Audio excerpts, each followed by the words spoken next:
ETF index mutual funds నేర్చుకుని stock మార్కెట్లో రాణించాలనుకుంటున్నారా? వెంటనే ఈ నెంబర్కి కాల్ చేయండి. నమస్తే, వెల్కమ్ టు సుమన్ టీవీ. నేను మీ ప్రేమ్. ఇవాళ మనతో ఉన్నారు స్టాక్ మార్కెట్ అనలిస్ట్ సుందరరామిరెడ్డి గారు. సార్ అడిగే లేటెస్ట్ అప్డేట్స్ ఏంటో తెలుసుకుందాం. సార్ నమస్తే. సార్ నమస్తే అండి. సార్, మనం లాస్ట్ వీడియోలో గవర్నమెంట్ రీసెంట్గా లాంచ్ చేసిన స్కీమ్ గురించి తెలుసుకున్నాం కదా సార్, ఎన్పిఎస్ వాత్సల్యం.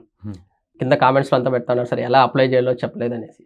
ఎలా అదొకసారి డీటెయిల్స్గా చెప్పాలి. ఇది మీరు డైరెక్ట్గా ఎన్పిఎస్ వెబ్సైట్కి వెళ్ళిపోవచ్చు అండి. ఓకే, enps.nsdl.com ఓకే, ఆ వెబ్సైట్కి వెళ్ళిపోండి.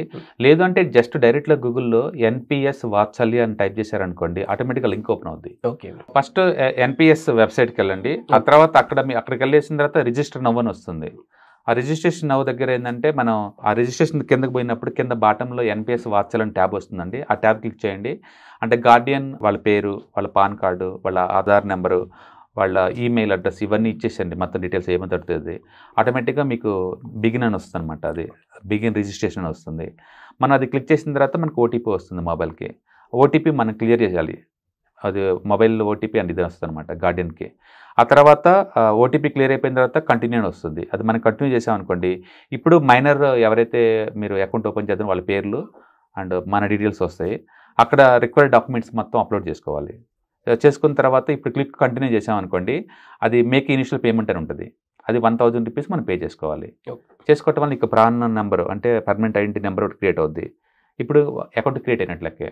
తర్వాత మన అమౌంట్ ఎంత కావాలన్నా మనం అంతగా మనకి పేసుకోవచ్చు అనమాట. కాబట్టి డైరెక్ట్గా సైట్కి వెళ్ళండి.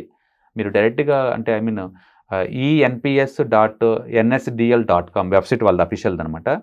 అది గూగుల్లో టైప్ చేసినా పర్వాలేదు. లేదంటే సింపుల్గా గూగుల్ సెర్చ్ ఇంజిన్కి వెళ్ళేసేసి అక్కడ మీరు ఎన్పిఎస్ వాత్సల్య అని కొడితే ఆటోమేటిక్గా ఓపెన్ అవుతుంది. అదే ఆ లింక్ ద్వారా లోపలికి వెళ్ళండి.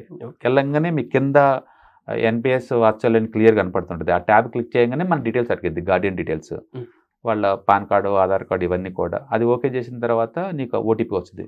ఓటీపీ క్లియర్ అయిపోయిన తర్వాత ఇప్పుడు డీటెయిల్స్ ఫిల్ చేయాలి. ఇంకా ఓకే, ఎవరైతే మైనర్ ఉన్నారో వాళ్ళందరి డీటెయిల్స్, వాళ్ళ డీటెయిల్స్, ఆ డీటెయిల్స్ మన గార్డియన్ డీటెయిల్స్, అవన్నీ రిక్వైర్డ్ డాక్యుమెంట్స్ అప్లోడ్ చేసిన తర్వాత కంటిన్యూ వచ్చింది.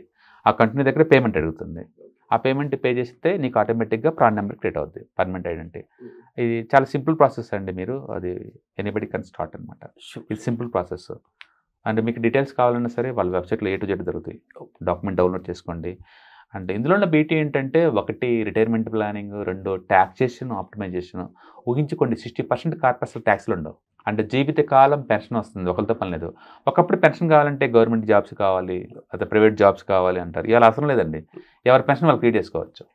ఎన్పిఎస్ వచ్చిన తర్వాత వాళ్ళు చేసిన బ్యూటిఫుల్ థింగ్ అంటే, అంతకుముందు గవర్నమెంట్ ఎంప్లాయీస్కి మ్యాండేటరీ చేశారు.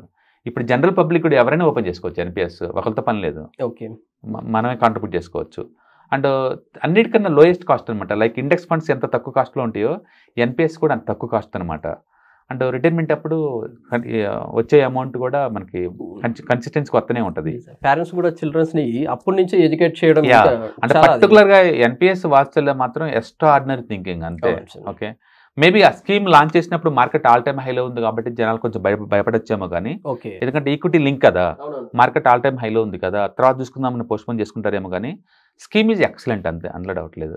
అండ్ మోర్ ఎవర్ మనం లాంగ్ టర్మ్లో ప్లాన్ చేస్తున్నాం. అది 60 ఏళ్ళకి ఇప్పుడు కాదు కదా. అందుకని కిడ్స్ పేరు మీద అకౌంట్ ఓపెన్ చేసేసి మంత్లీ 1000, 2000 మనం పెట్టుకుంటే బావచ్చు అనమాట. డెఫినెట్గా ఒక మ్యూచువల్ ఫండ్స్లో ఎంత మూమెంట్ నడుస్తుందో ఇందులో కూడా అంత నడుస్తుంది. ఎందుకంటే ఇది నథింగ్ బట్ హైబ్రిడ్ ఫండ్ అంతే. ఓకే, లాకింగ్ పీరియడ్ ఉన్న హైబ్రిడ్ ఫండ్స్ అనుకోవచ్చు ఈజీగా. ఓకే, అంటే మ్యూచువల్ ఫండ్లో కూడా నీకు 12.5% ఇన్కమ్ ట్యాక్స్ పడుతుంది లాంగ్ టర్మ్ పాయింట్ ఆఫ్లో. ఇందులో 60% కార్పస్కి అసలు ట్యాక్స్లు లేవు. ఓకే, 60% కార్పస్కి. ఓకే, మిగతా డబ్బుని మీరు యాన్యుటీగా మార్చుకొని మీకు తీసుకోవాల్సి ఉంటుంది, పెన్షన్ తీసుకోవాల్సి ఉంటుంది. అండ్ కిడ్స్ వాళ్ళు 18 కాగానే మేజర్ ఎన్పిఎస్, స్టాండర్డైజ్డ్ ఎన్పిఎస్ అవుద్ది అనమాట. అందుకని కిడ్స్గా ఉన్నప్పుడే మనం ప్లాన్ చేయడం ద్వారా అంటే కాంపౌండ్ బెనిఫిట్ మనం పొందొచ్చు అనమాట పిల్లలు కిడ్స్గా. అందుకని కిడ్స్కి ప్రాక్టికల్గా వాడి పేరు మీద నువ్వేమి ఇచ్చావు అంటే చెప్పచ్చు, మేము ఇది నీ పేరు మీద ఇచ్చేస్తున్నావురా అని. ఇప్పుడు వరకు ఉన్న డెట్ ఫండ్స్కి వెరీ సీరియస్ కాంపిటీషన్. అంటే రాను రాను బ్యాంకు డిపాజిట్స్ ఇంకా తగ్గిపోతాయి. ఇప్పటికే తగ్గుతున్నాయి కంప్లైంట్స్ వస్తున్నాయి బాగా. ఎందుకంటే మరీ వాళ్ళు తక్కువ రేట్ ఆఫ్ రిటర్న్ జనరేట్ చేస్తున్నారు. 6లు 7లు ఈ రోజుల్లో ఏముంటుంది ఇప్పుడు. అందుకని చాలామంది ఇలాంటి స్కీమ్స్కి మూవ్ అయ్యే ఛాన్స్ ఎక్కువ ఉంది. రావడం కూడా బెటర్ కదా సార్ అసలు. డెఫినెట్గా ఇది మోడర్న్ పబ్లిక్కి మోడర్న్ ఈక్విటీ లింక్డ్ స్కీమ్స్ అనమాట ఇవి. దాంట్లో మీకు క్లియర్ చాయిస్ వస్తుంది. మీకు మీ డబ్బు తీసుకెళ్ళి గవర్నమెంట్ సెక్యూరిటీస్లో పెట్టాలా, డెట్ ఫండ్స్లో పెట్టాలా, ఆల్టర్నేటివ్ ఇన్వెస్ట్మెంట్స్లో పెట్టాలా లేదా ఈక్విటీలో పెట్టాలంటే ఈక్విటీ అయితే మ్యాక్సిమం 70% ఎలా చేస్తారు 75. మనం ఈక్విటీని చూస్ చేసుకోవడం ద్వారా మనం ఎక్కువ రిటర్న్ జనరేట్ చేసుకోవచ్చు అనమాట. ఓకే. మీకు మోర్ డీటెయిల్స్ కావాలంటే enps.nsdl.com ఆ వెబ్సైట్లోకి వెళ్ళేసి బ్రోచర్ సైట్ డౌన్లోడ్ చేసుకుని మనం చూసుకోవచ్చు అండి. నిన్ననే లాంచ్ చేశారు ఇండియా మొత్తం మీద 75 సెంటర్లు ఒకేసారి. One of the good scheme for kids అనమాట. It's real good product. Thank you sir. Hi, నేను మీ సుందర రామిరెడ్డి. ఈ వాలటిలిటీ మార్కెట్లో మనీ ఎలా మేక్ చేయాలని ఆలోచిస్తున్నారా? అంటే స్టాక్ మార్కెట్ బాగా బ్లీడ్ అవుతున్న ఈ టైంలో పోర్ట్ఫోలియోస్ అన్ని కూడా బ్లీడ్ అవుతున్నాయా? అండ్ ఈ వాలటిలిటీని ఎలా హ్యాండిల్ చేయాలి, లాంగ్ టర్మ్లో మంచి పోర్ట్ఫోలియో ఎలా బిల్డప్ చేయాలో ఆలోచిస్తున్నారా? అలాంటి వాళ్ళ కోసమే ఈ వెబినార్. రాబోయే ETFs, index funds and mutual funds వెబినార్లో పార్టిసిపేట్ చేయండి. మీ నాలెడ్జ్ పెంచుకొని రిస్క్ని మినిమైజ్ చేసుకోండి. స్టాక్ మార్కెట్లో ఉన్న ఇలాంటి వాలటిలిటీని ఎలా హ్యాండిల్ చేయాలో తెలుసుకోండి. Thank you.